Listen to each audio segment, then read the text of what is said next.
Dan here, the Speed Shop, part 3 of a Tri-Pipe Chevrolet 2-door conversion. So in the last one we got the door fit. Today we're gonna get the post. I don't know what else we'll do down here. We may have to butcher up this door a little to make everything work, but that might be a future Dan situation. So the next step we got to do, there's moss in here. We're gonna pull this window out, which is actually super simple. If I had a screwdriver, we just got to take out the garnish molding. I guess I could have started doing this ahead of time, eh? There's actually a bunch of screws. Maybe I'll pull the garnish molding out real quick and then we'll come right back. These screws, I will say, actually tech tip. If I can get one out, I'll show you. These are very good. This one's rotten, but they're just handy for being garnish molding ones. So keep them. Make sure you store them somewhere where you won't lose them.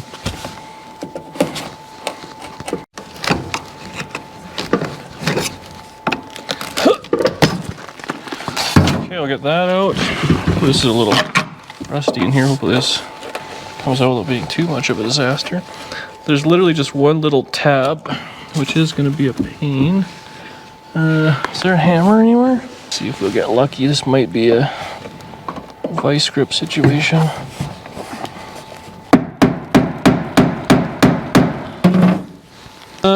Or I can just grind it. Let's be honest. Why would I do anything other than grind it? Where's my safety gear? It's all about safety. Wear your glasses. Okay.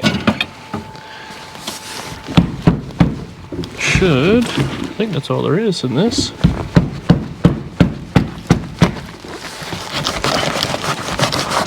Pop that out. Keep that for never. So we have to be, you might want to be on the other side actually for this. For the action shot. So you can pull all the trim off, which we probably should, but we'll deal with that later. You got to visualize where this window would go. And we're just going to zip this up.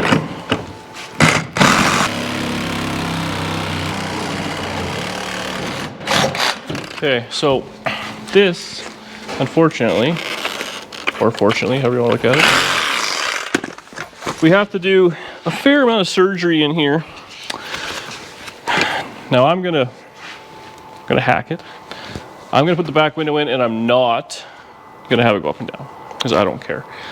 If you want to have it go up and down, you can. I did it on my 55 Chevy. The way a back window in these things goes down is, I believe it goes, how's it go? I guess we have it over there. But it does one of these, like, it kind of goes back and forth. I don't know if it's back first and forward or forward first and back. But the back window actually kind of ends up down in this section. And if you look here, see, that's obviously all solid the whole way back because that little window fit in there. So it never had to go up and down. So you'll have to do that. You'll have to split this door jamb down here and accomplish all that. And so the window can go up and down, which is fine. I mean, by all means, do that if you want. For me, I am not doing that. This, I think, is stronger and easier. And in my experience, I've done probably 4 maybe now of these 2-door conversions. The very first one I did, I spent a pile of time on, and I made the back windows go down, and I have never, ever, ever, ever put the back windows down. So I'm not doing it. I'll put them in, I'll glue them in, and be done with it. We will pull the back seat out because on upcoming ones, once we put the outer skin on, the inner structure has to be welded in as well, which is a bit of a hassle. And honestly, I'm fighting out if we should just pull this seat out right now before we get too much further. All the seats. Because I don't know if we're going to put this one back in or not, because this one doesn't fold. I do have a pair of buckets, and I actually have a 2-door Tri-Pipe seat that folds, but they're both red. Should we put red seats in this thing? Set of buckets, maybe? I do like bucket seats, so. And they're brand new, recovered. This thing is sacked right out. Every time you sit on it, you can see all the foam falling out on the ground. So every time you sit on it, it gets considerably less comfortable. Okay, let's pull the seats, I guess. We'll dump those, and then we can start placing some more stuff here. So this was looks like it was torch cut out at some point. This is out of something different because the wheel opening is not a 55, so it's 56 probably, maybe. Irrelevant, we're not going to use that.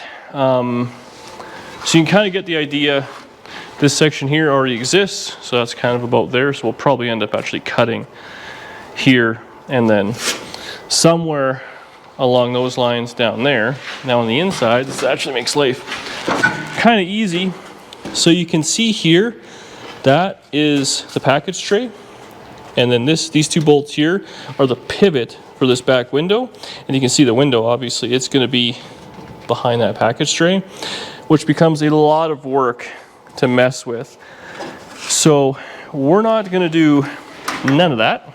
I don't know if I'm going to ruin this back door or not. We'll have to see. Typically what I would do, well, I'm going to for sure actually, because I need the I need this bottom section. Obviously is all rotted. So we have part of it with the dog leg, but the rest of it we'll take out of the door, which I bent to crap, and we'll just kind of seam that in. So I think I'm going to take a couple of minutes, half hour probably. I'm going to go ahead and just cut this here, basically all the way up and then down, just kind of blindly cut it. We'll leave the post in. We have to trim the inside. But again, this actually gives a good idea of how that, what I cut out before. You can see up here it's double wall. We'll cut all that out. The inside, we'll cut all of this out because the 4-door, it all remains. So you don't need any of that. This will all just kind of go in. Cut that back off. And once we split the door skin from the back, the window and everything will stay on here. And then what we're probably going to do, I'll probably, how should I cut this? I might just kind of blaze it down here, and then we'll use the inner structure on this to make it fit, and we can even just overlap it here and weld it in. No one's ever going to see or care. And there you go. This one, unfortunately, well, we'll have to build a couple of bits because that right there is actually the floor, and you can see how it's rotted up there, so we'll have to extend this one a little bit and weld it to here so it'll be solid. But that's kind of boring stuff in video 6.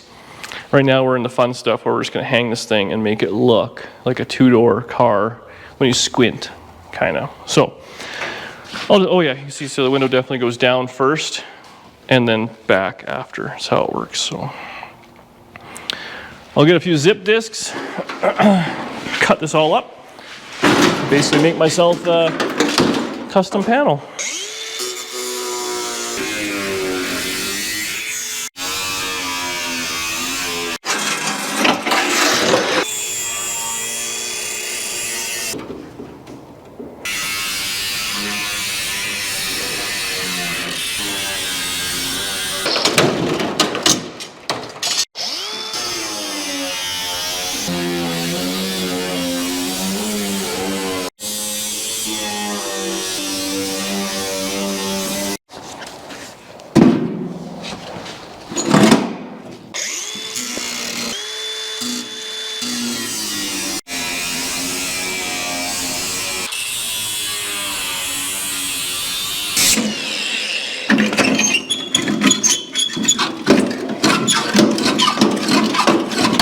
So I kind of guessed a little. Hopefully I did some decent measuring.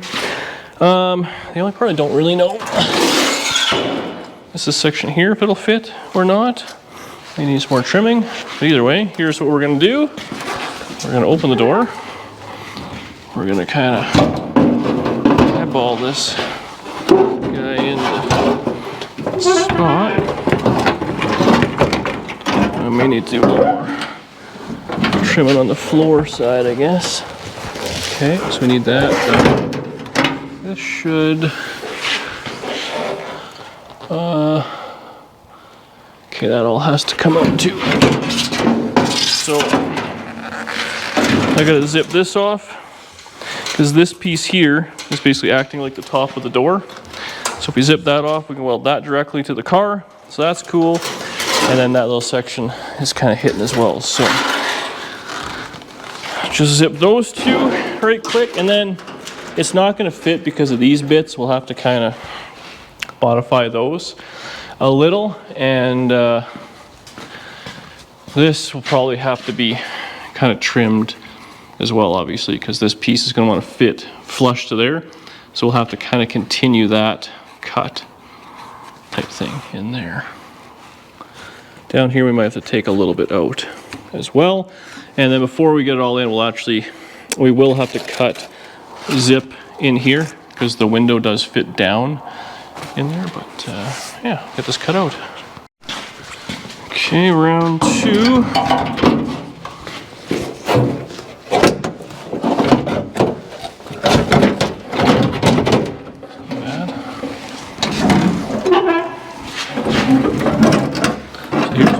I like to literally latch the panel onto the door like that.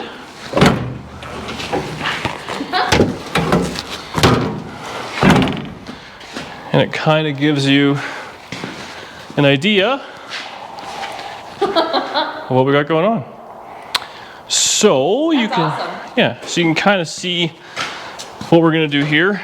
We can basically trim this up there, and we'll weld it right there. And this is a nice piece to weld to because it's double wall folded over, so you can weld that, no problem. Here, obviously, we'll have to kind of cut in there so it all fits. We'll have to take this trim off because we'll have to weld that all together. And then the post will be welded top and bottom. And then unfortunately down here is kind of rotted, but that's where we have a patch panel right there. We can make one or whatever. They actually sell this panel as well. 99% of the time, the dog legs are always rotted, but this thing has actually had it replaced. But there you go. A 2-door 55 Chevrolet. We started at probably 7, maybe. So this is the second video of the night, and it's now 9. So I know there's a lot more to do. And this is now, I'm just showing you it can be done very simple. Now this is where your own OCD, your level of care, all those things can step in. You can take 3 weeks to finish this at this point. I'm gonna take tomorrow, and it'll be welded in, tacked in, then we'll have to do a patch panel and whatnot, but that's it. It is not complicated. So I do feel like I'm partially responsible for the cost of 4-door Tri-5 Chevrolets going up, and I am sorry for that, but this is why. So now we lower this thing a few inches in the front, put some cool wheels and tires on it, and I mean, you're gonna have kind of a cool driver for not a lot of money and honestly not a lot of work. At this point, bodywork is bodywork, and this needs some fitment and adjustments and all that, but pretty cool. Thanks for watching. Stay tuned for part 4. Start that tomorrow. See you later.